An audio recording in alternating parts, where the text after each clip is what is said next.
Oficializado o candidato, o Fernando Haddad parece que já percebeu que vai ser alvo de uma brutal artilharia da mídia que deu o golpe contra Dilma Rousseff e que alçou ao poder a quadrilha do Michel Temer. Parece que o Fernando Haddad já sentiu o bafo da Arapiraca.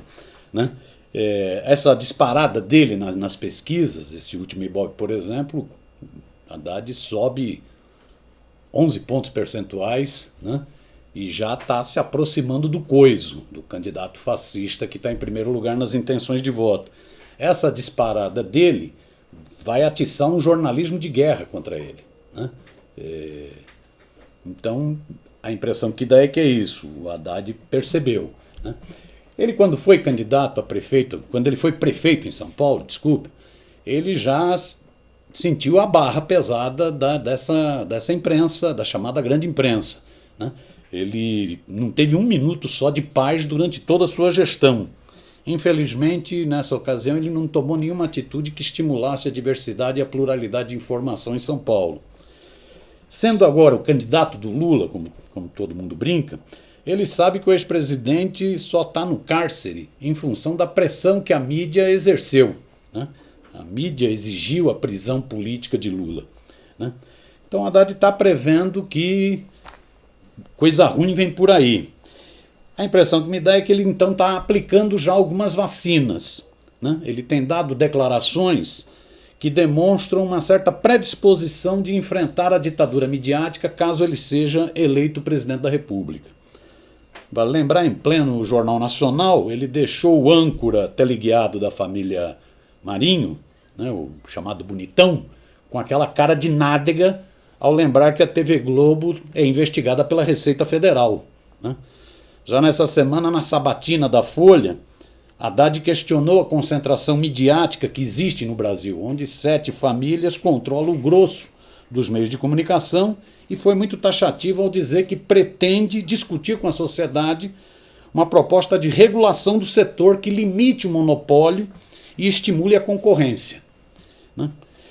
Essa aparente predisposição do Haddad de enfrentar a ditadura midiática vai gerar crise. Os barões da mídia não toleram essa discussão. Eles para bloquear esse debate, para interromper esse debate, eles sempre insinuam que qualquer proposta de regulação significa censura, significa restringir a liberdade de expressão. Essa é a forma como os barões da mídia sempre usaram no Brasil para interditar o debate sobre a mídia e como a mídia é essencial para a democracia.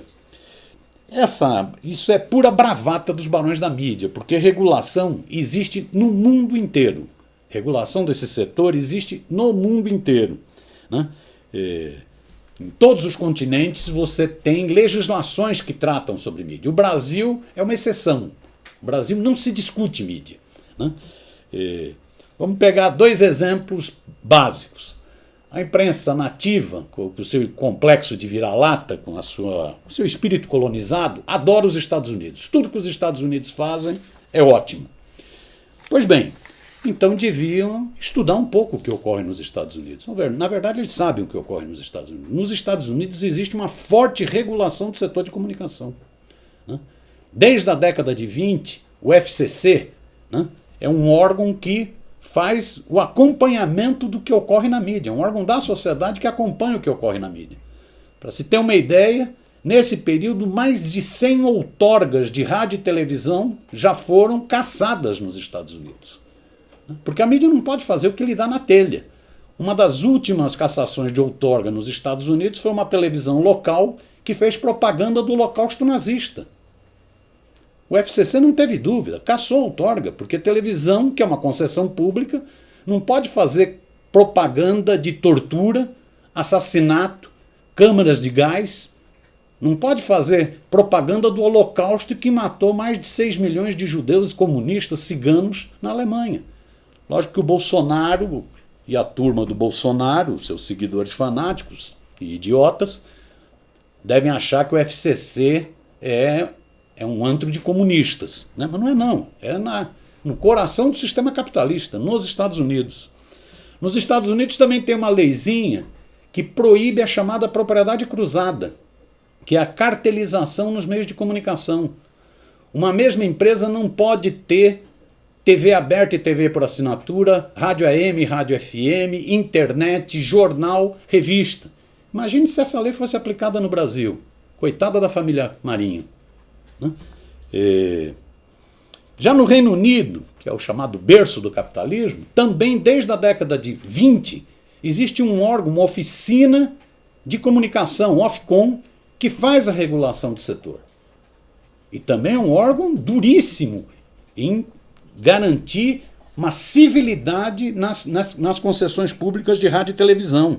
Né? Por exemplo, esses programas policialescos, muito comuns aqui no Brasil, né, que vazam sangue, lá são proibidos pela Ofcom. Não pode ficar estimulando violência para crianças. Né?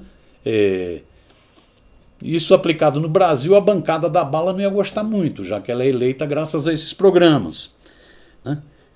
Lá no Reino Unido não existe só uma mídia privada, nos dois sentidos da palavra forte. Existe uma mídia pública forte. Né? O Reino Unido estimulou canais públicos fortes. Veja o caso da BBC. A BBC é uma referência no mundo de produção de qualidade, não estou entrando no mérito do conteúdo, mas de produção de qualidade feita por uma emissora pública. Agora, recentemente, em função dos tabloides sensacionalistas no Reino Unido, foi baixada uma legislação muito dura contra jornais e revistas, ou seja, nem são concessões públicas. São empresas privadas explorando o setor privado. Quem baixou essa legislação foi uma bolivariana, marxista-leninista da Inglaterra, chamada Rainha Elizabeth. Uma lei duríssima, que se um jornal fizer um ataque sem provas contra uma determinada pessoa, essa pessoa entra com processo, a multa é uma grana brava, não é essa merreca que se cobra aqui no Brasil, e o veículo que publicou, o veículo sensacionalista que cometeu esse crime é obrigado a dar o mesmo espaço, com o mesmo destaque, para a pessoa retrucar. Né? Imagine se essa legislação fosse aplicada no Brasil. E olha que, volto a dizer, foi feita pela Rainha Elizabeth. Né? Foi baixada pela Rainha Elizabeth. Ou seja, regulação não é um problema, não tem a ver com censura ou restrição à liberdade de expressão. Regulação tem a ver com democracia. Vamos ver como caminha o processo eleitoral no Brasil. Né? Eu espero que o Fernando Haddad, caso seja eleito, não recue nessa disposição de enfrentar a ditadura midiática no país. Isso faria um bem lascado para a democracia brasileira. Isso diminuiria os riscos de novos golpes nesse país tão sofrido.